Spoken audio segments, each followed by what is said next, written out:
August, something big is happening. CHAN 2024 is here, and Harambee Stars are ready to shine. Let us come together and support our boys as they fight for glory. Tune in to KBC Channel 1 and let's cheer our boys. Because when Harambee Stars win, Kenya wins. Twende kazi, Team Kenya all the way.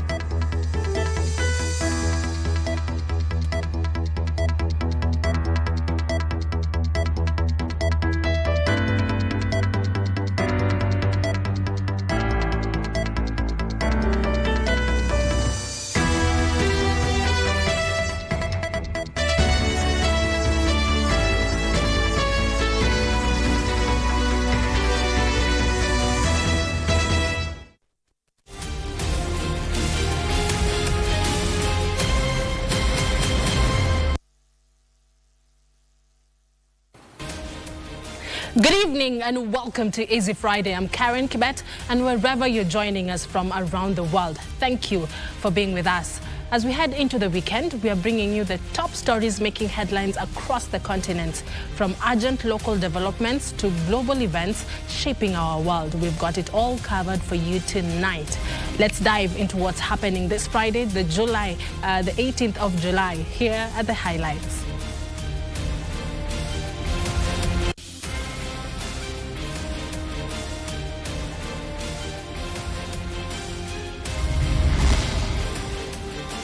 Kenyatta National Hospital murder. Kennedy Kalombotele, the prime suspect, was discharged in January 2025, had no home to return to, hence his stay at the facility. Directive on the use of firearms. Government issues policy guidelines to the National Police Service. Freed on personal bond. A night in police cells and a day in court. Naivasha Member of Parliament Jane Kihara walks out of court a free person, but for now.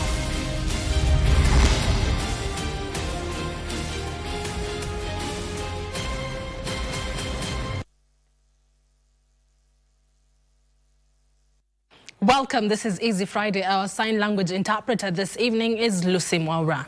Now, Kenyatta National Hospital now says Kennedy Kalombotele, the prime suspect in the murder of Edward Maingi, was being held at the hospital. According to the hospital management, despite having discharged Kalombotele in January 2025, he had no home to return to and hence had to stay at the facility. Kalombotele was implicated in the murder of yet another patient who died at the facility in February this year.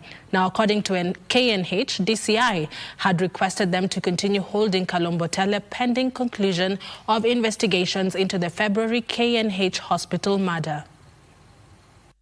Kennedy Kalombotele is the prime suspect in the murder of two patients at Kenyatta National Hospital, one in February 2025 and the latest on the 17th of July 2025.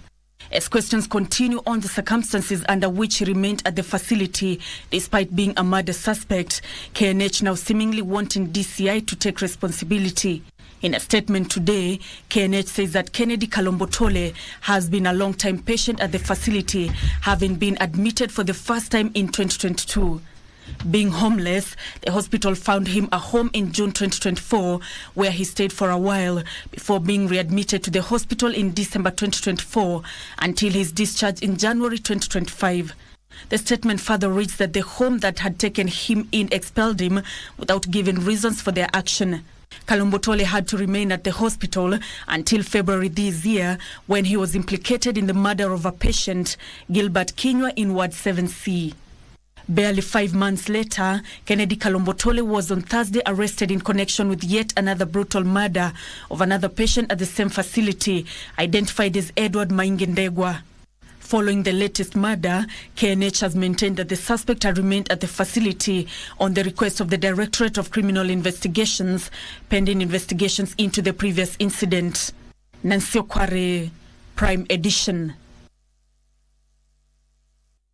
Now, the government has issued the first policy directive on the use of firearms by the National Police Service. According to the Interior Ministry, the police directive will guide the police service on the use of force and firearms in compliance with the Constitution. Khalid Abdullahi reports. In a dispatch to the Inspector General of Police, Douglas Kanja, dated July 18, 2025, Interior Cabinet Secretary Kipchumba Murkomen directed the IG to implement a uniform, transparent policy on the use of force and firearms by officers in the National Police Service. I have dispatched the policy to the IG, and it will be shared to the public, giving various recommendations on how they can be able to use force, when they can use force, what is the prevailing legal framework, including incorporating decisions of the court insofar as matters of use of force is concerned. According to the new police directive, police officers will be required to use the minimum force necessary, with firearms reserved for life-threatening situations. De-escalation training has been mandated to equip officers with skill to defuse volatile situations without resorting to violence.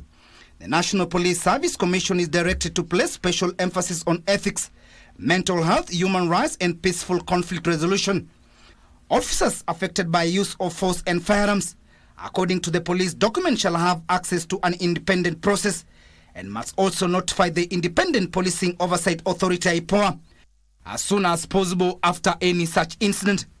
The policy also calls on the Directorate of Criminal Investigation (DCI) to embed qualified personnel in investigative teams to ensure timely and impartial inquiries. Also, NPS will adopt body cams, CCTV, and centralized data systems to track incidents and boost evidence integrity. The move comes amid growing calls for police reform and public concern over the use of excessive force during recent youth-led demonstrations across the country.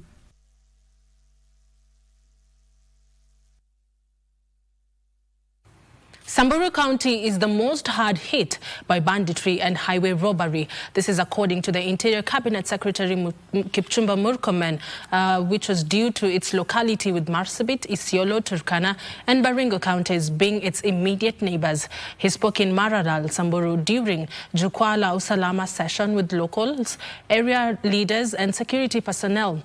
Giverson Minor reports. Samburu County on Friday hosted the Jukwaa la Usalama, a security meeting with the local community, security personnel, including the Inspector General of Police, area leaders, and Interior Cabinet Secretary Kipchumba Murkomen. The CS, who was also accompanied by the Interior Principal Secretary Raymond Omolo, revealed that the county was the most hit by the banditry menace as it borders Marsabit, Isiolo, Laikipia, Baringo and Turkana counties. There is a massive proliferation of small arms here. Of course, because of our porous border, you all know that we border just next door in Marsabit, we border Ethiopia. The border to Somalia is not far, the border to South Sudan is not far. The problem of Kerio Valley is the same. It's about porous border that makes it easy to access ammunitions and guns. Murkomen also disclosing that Samburu is most notorious county in terms of highway robbery. It is a challenge because of the situation within the roads where criminals have ambushed public service vehicles, police vehicles. Users of Maralal Baragoi Road are among the most affected. The good news is that the government of Kenya is going to tarmac the road from Maralal to Baragoi. Already the tender has been advertised. We believe that the procurement process will be completed soon. In a meeting in Maralal, residents also declared poor mobile network coverage. Already we have spoken to the Safaricom, Airtel and other network operators. Particularly, we are working with Communication Authority of Kenya to see how we can get resources that will support these telecommunication companies to put in place communication networks that can help us access these places. To curb banditry and cattle rustling in Samburu and the surrounding counties, Interior CS Kipchumba Murkomen says the government has shifted focus to the buyers involved in the illegal business who he says have been catalyzing the vice. Giverson Minor, Easy Friday, Maralal, Samburu County. Thank you very much, Giverson Minor. And now, Minor's report leads us to a very fast, short break right here on Easy Friday. Don't go too far. I'll be back with more reports.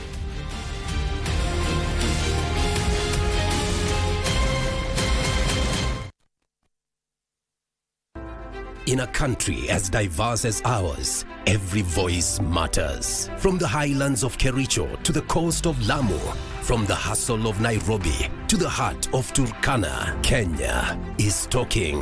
But are we listening? What if we paused and truly heard one another? Transgenerational Conversations isn't just a talk show. It's a national mirror, a bridge between the old and the young, between heritage and hope, between 47 counties and one shared destiny. It's time to talk. It's time to listen. And it's time to transform. Transgenerational Conversation, this Thursday at 7:30 p.m. live from Catholic Social Hall, Marsabit Town, Marsabit County. Brought to you by KBC Channel 1, NCIC, UNDP, and Korea International Cooperation Agency. 19 nations will compete in the Total Energies CAF African Nations Championship, Kenya, Uganda, Tanzania 2024, which will be staged from 2nd to 30th August 2025. Amongst the 4 groups in the tournament A to D, Kenya is pooled in Group A, together with Morocco, Angola, DR Congo, and Zambia. Algeria from the set piece, the header is on target, but it's saved. This unique competition featuring the best locally based players from across the continent definitely has something for everyone.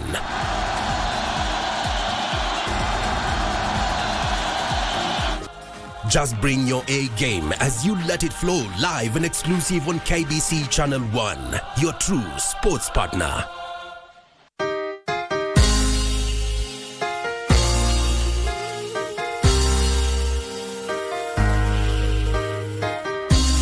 Mpango wa Mungu juu ya maisha yako lazima ukuje kufikiana. Mpango wa Mungu juu ya jamii yako, mpango wa Mungu juu ya kazi ya mikono yako lazima ikakuje kutimia, hata kama unapitia vita za aina gani, hata kama ni vita za kiroho, vita za kimaisha, lazima mpango wa Mungu juu ya maisha yako uje kufikiana.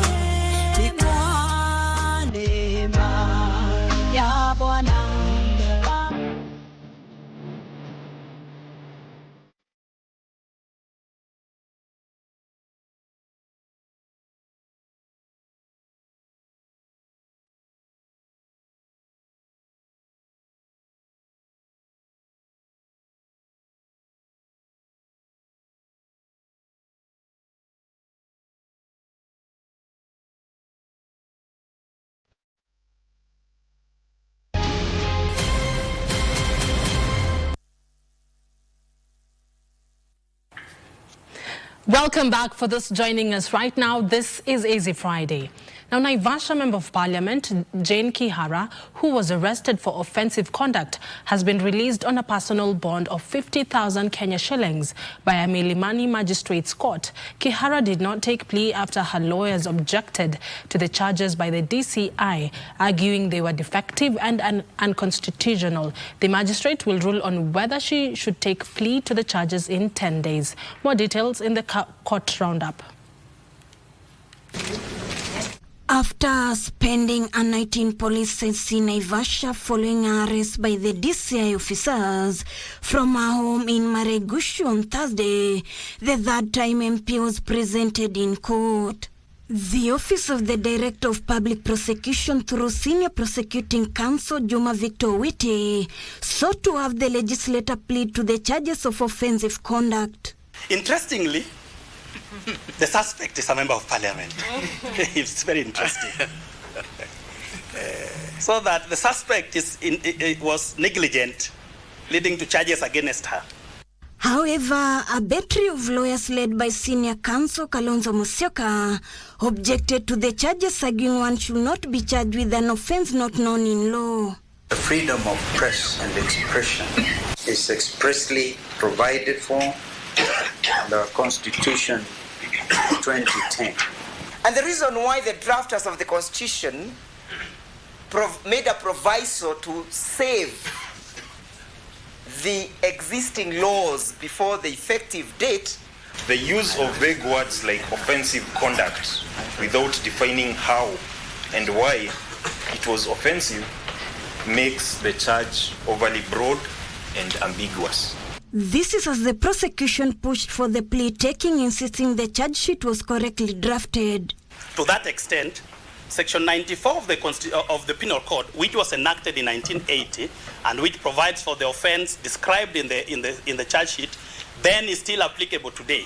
Trial Magistrate Ben Makehubi will rule on the 29th of July if she should take a plea or not.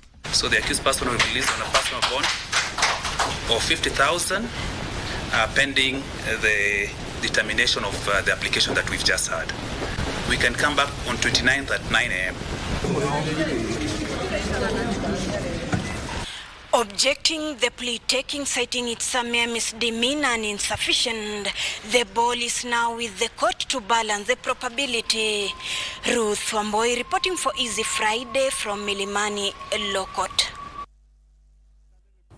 Now, lack of coordination in government messaging has been identified as the biggest barrier to communicating government interventions for the youth. A caucus of CEOs drawn from state corporations and independent commissions are proposing accelerated and intentional engagement of the youth to address the messaging gap.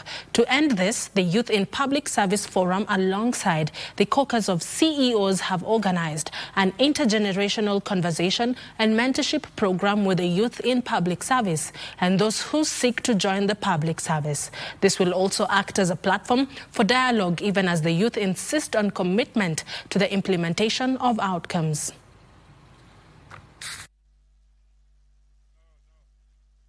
Today, the CEOs of public service entities have convened here today to have a discussion around what we have recently seen on our streets, young people expressing themselves. And the goal for this dialogue is to have a conversation both for youth in different government institutions and those youth who are yet to join public service, to get to learn from our seniors who are already serving in different government institutions, as well as provide them with an opportunity for them to get to understand how best we would wish to collaborate and partner as we improve service delivery and service efficiency in this country. What young people have said is that we want dialogue for impact, and I am persuaded just by this conversation this morning that dialogue this time will have impact and have implementation. So we're looking forward to a national conversation that is youth-led, that is youth-inclusive, and that is speaking to the Kenya we all want. While we appreciate the right of every person to demonstrate as enshrined in the Constitution, but there is also a need to balance that with responsibility, respect for others, respect for other people's property. What is lacking, and how the young people are beating us, is because they are so coordinated in their messaging. You know, they message, and we start thinking it is the truth. Kenya Broadcasting Corporation has embarked on a remedial plan with the corporation's pension scheme that will see them settle the pension scheme's arrears amounting to 3.27 billion shillings. This was revealed during a pension scheme's annual general meeting.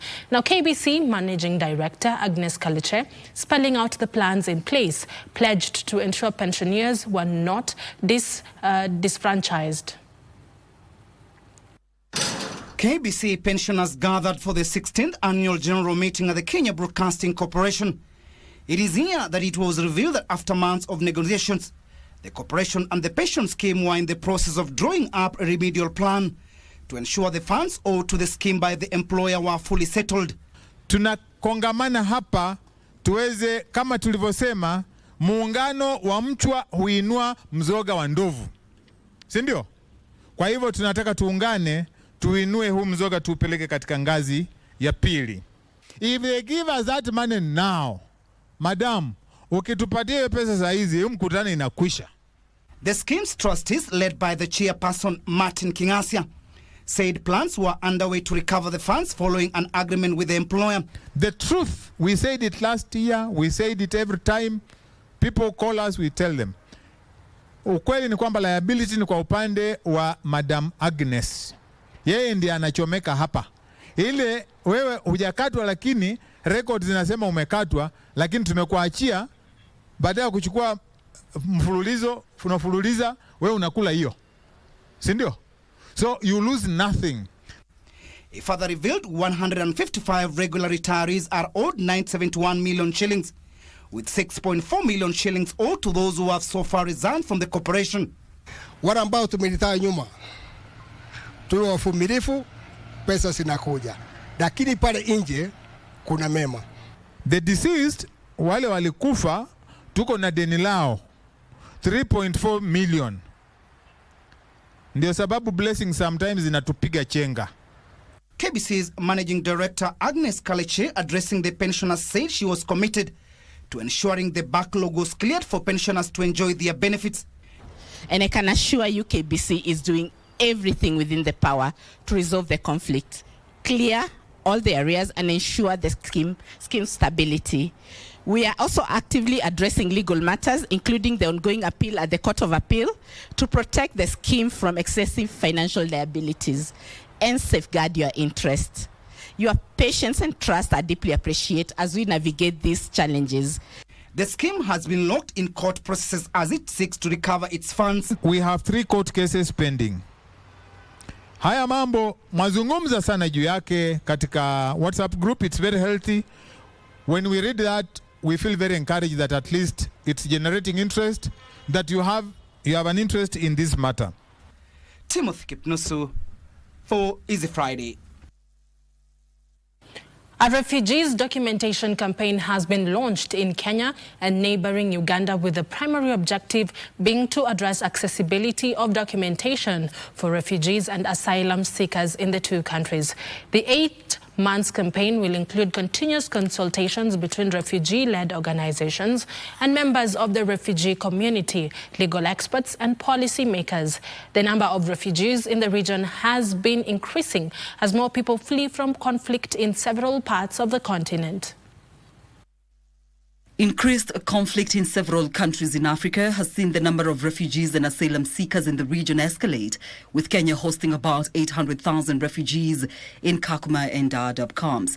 Being a refugee, you're required to think about your safety, your life in general, but then it comes in the hurdles of identification and documentation, which sets another layer of barriers in having a meaningful life as a refugee. There's the admission into schools, there's hospitals. I don't even have a bank account. So it just sets barriers and layers of barriers for refugees into having a normal life without stripping them of their dignity. To address this challenge, a campaign that seeks to primarily address accessibility of documentation for the refugee community in Kenya and Uganda has been launched. We are hoping through this campaign, we are able to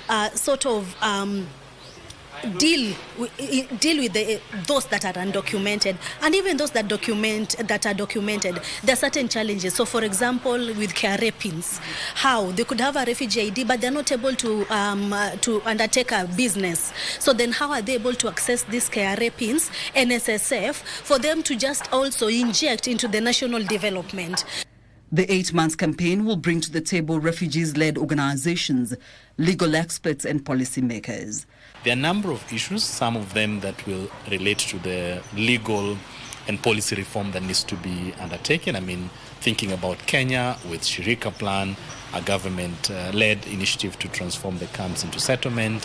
How can the legal reforms within that process also recognize that refugees continues to face documentation challenges? For Gilbert Asukulu, a refugee living in Kenya, however, more deliberate action must be taken to ensure recommendations that come from this 8-month consultations and campaign are implemented to give the refugee community in Kenya a chance to not only seek services but contribute economically.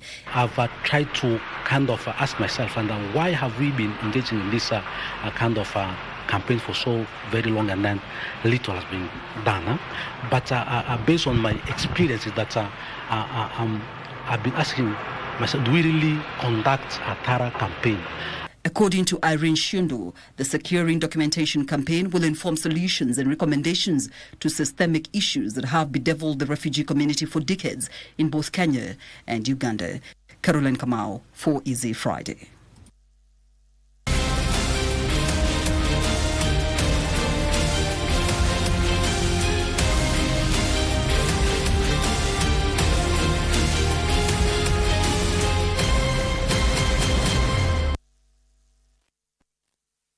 "19 nations will compete in the Total Energies CAF African Nations Championship, Kenya, Uganda, Tanzania 2024, which will be staged from 2nd to 30th August 2025.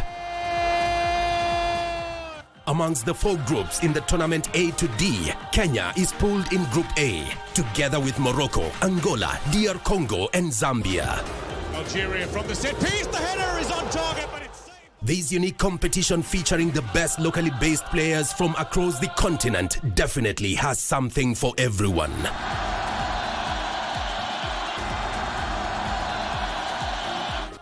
Just bring your A game as you let it flow live and exclusive on KBC Channel 1, your true sports partner.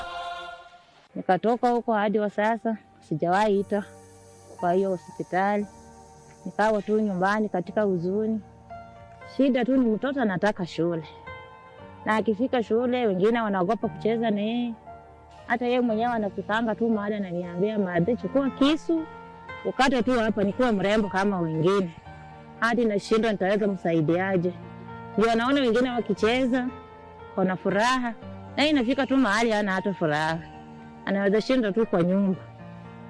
Naombea Feva Life chini ya Dr. Mrimi. Thank you. Sikuwa najua. Naweza nikafikishwa hapo. Na nipone vile nimepona hivi.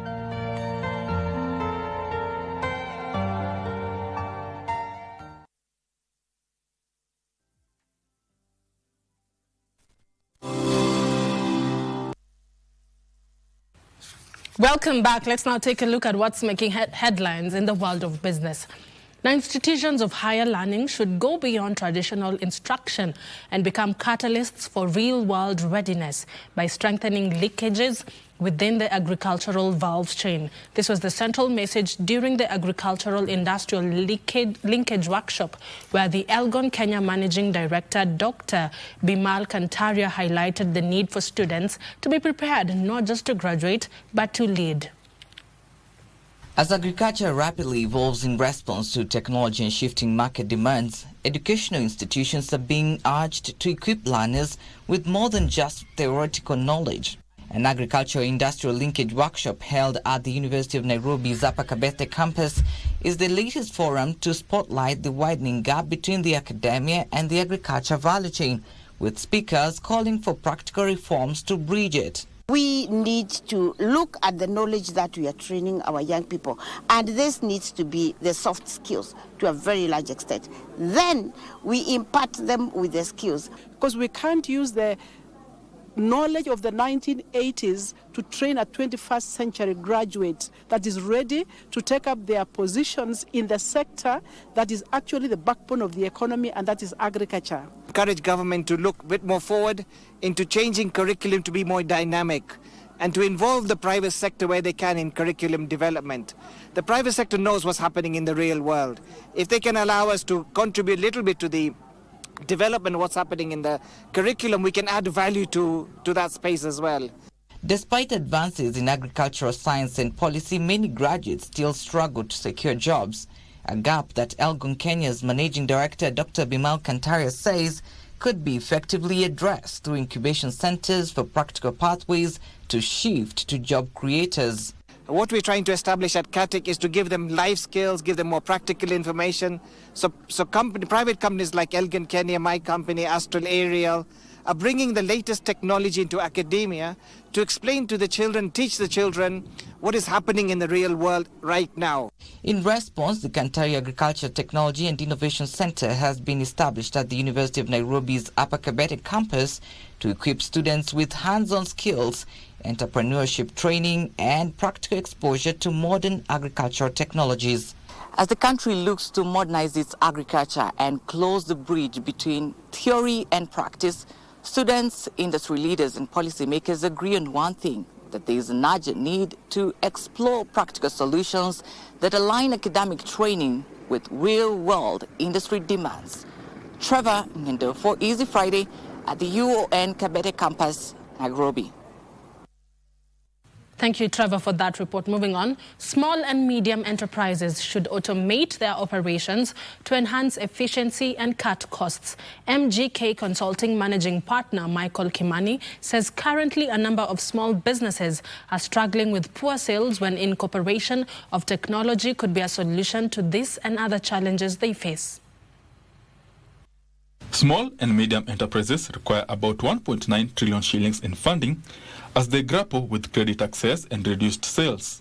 MGK auditing firm is advising small businesses to consider revising their targets and prudently expand to cut on costs. Prepare yourself, like he has said, I've told them to cut costs, to save cash, to use, don't borrow money and waste it. You are going to be finished.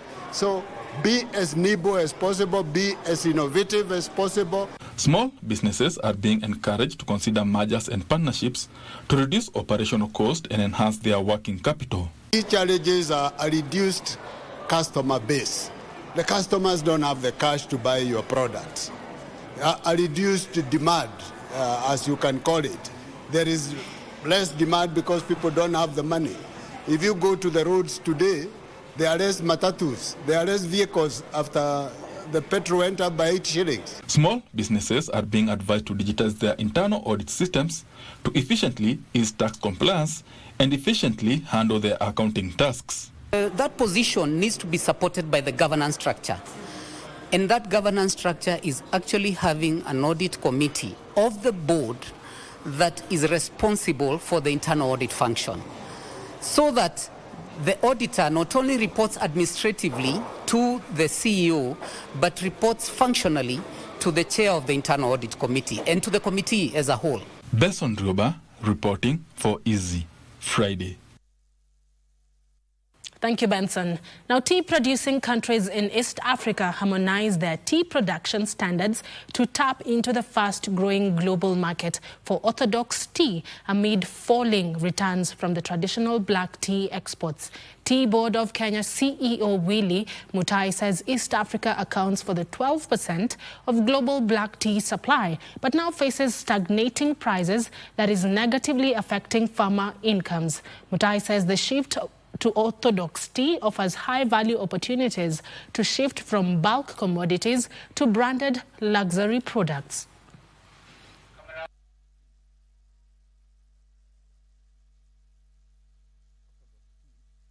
We must invest aggressively in the technology and innovation to enhance our tea value chains. These include blockchain traceability systems, smart drying and sorting machines, e-commerce platforms, and digital farmer support tools. Let us also reimagine our markets through multi-sensory tea experience, immersive packaging, digital storytelling, and origin branding. Let us also no longer market just tea from Africa, but rather Orthodox teas from the Great Rift Valley and big leaf of the Kikensi Islands or Swahili coastal sunrise spruce.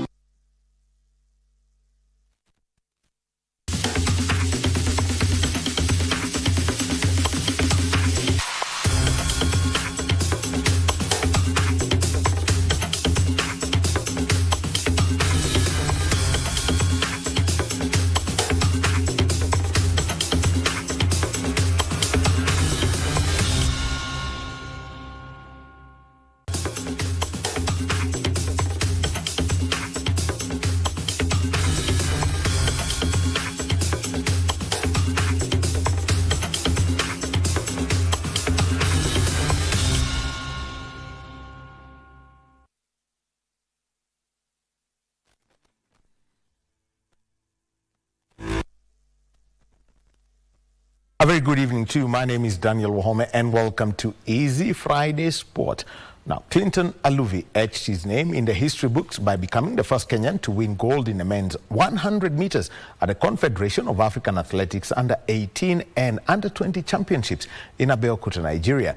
Aluvi stormed to victory with a time of 10.42 seconds, edging out Botswana's Letebele Karabo, who claimed silver in 10.54 seconds. Nigeria's John Caleb secured the bronze in 10.61 seconds in the under-18 boys 1,500 meters. Lawinye Teach added to Kenya's gold tally by clocking 3 minutes 45.67 seconds. South Africa's Ellis Emil took silver in 3 minutes 46.5 seconds, while Ethiopia's Gebre Hamrama Samuel earned bronze with a time of 3 minutes 48.17 seconds.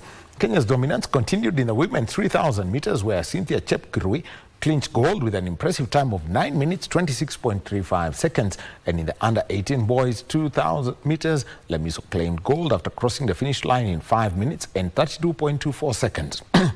He was followed by Brian Getich, who clocked 5 minutes 38.05 seconds to clock silver. Morocco's Reda Ouzawit rounded up the podium with a time of 5 minutes and 46.61 seconds to secure bronze. Switch right now. Looks like the Kenyan has taken over.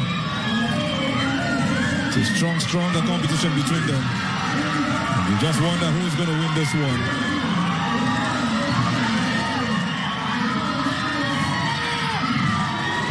See what the Kenyan is doing. It looks like he has won this one. And the third person goes down in the end. What a beautiful race we've just seen. Just how you expected it to be for the men. It has happened for that man. I mentioned his name earlier. We saw him just 2 days ago with a beautiful race he had. And this time around, it looks like he has done it again. What? And the event continues into the weekend. Now, the eagerly awaited National Olympics Committee of Kenya elections will be held on Monday, the 21st of July, after being postponed twice. Elections of the officials will be the only agenda in Monday's extraordinary general meeting, which had earlier been set for tomorrow.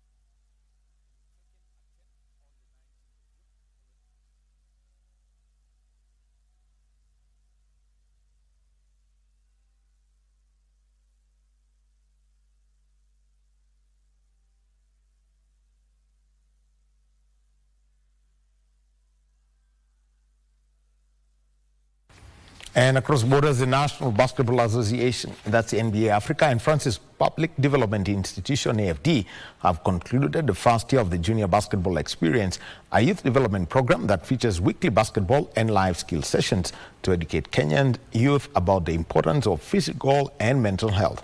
The program culminated at the Kasarani Basketball Court with a clinic for 300 youth and children with special needs. 300 children under the age of 16 turned up for the NBA, Africa and France Public Development Institution, AFD Basketball Experience, which was geared towards raising awareness amongst children on the importance of life skills, physical and mental health. Together with the NBA and the Kenyan Red Cross, we have implemented this practice of basketball in Kenyan schools, especially around Nairobi. And down the line, after 1 year, 26,000 kids have been enrolled in the program. The main objective was, one, to get to the grassroots and reach out to the raw talent in the young children, particularly in junior school. The program, launched in Morocco in 2020 and duplicated in Nigeria in 2021 and Kenya in 2023, aims to develop the use of sport as a vector for education and awareness through the practice of basketball among 9 to 18-year-olds. I'm here today to prove that females can do as boys can do on the court, and the government should just help those underprivileged schools. I like playing basketball because basketball is fun and enjoyable. In Kenya, the program was officially launched on the 19th of July 2024 and is operational in 48 schools, among them 4 schools for children with special needs. Cynthia Otieno for Easy Friday. Now, and as the bulletin comes to a close, let me tell you, WAFCON iko KBC. So, we've seen the Nigerian women beat the Zambian women's team by 5-0. Hosts Morocco are playing against Mali. That match kicks off at 10 p.m. and we're taking the signal at 10 minutes to 10 p.m. And remember, 2 more quarterfinals to come tomorrow. And in August, it's Chan season. Chan, iko KBC. My name is Daniel Ohome. Thank you for being with us. Back to you, Carren. Thank you very much, Daniel Wahome, for keeping us up to speed with the latest in the world of sports. And that wraps up this edition of Easy Friday. Thank you for joining us here on KBC, your home for trusted stories from Kenya and across the globe. But the night is far from over. Coming up at 10 p.m., we go live to Morocco for the CAF Women's Africa Cup of Nations 2025. As hosts, Morocco face off against Mali in a thrilling quarter-final showdown. You do not want to miss this one. Our sign language interpreter this evening has been Lucy Mwaura. Now, from all of us here on Easy Friday team, I'm Carren Kibbet, and have a great weekend. Enjoy the match and always keep it KBC. Good night.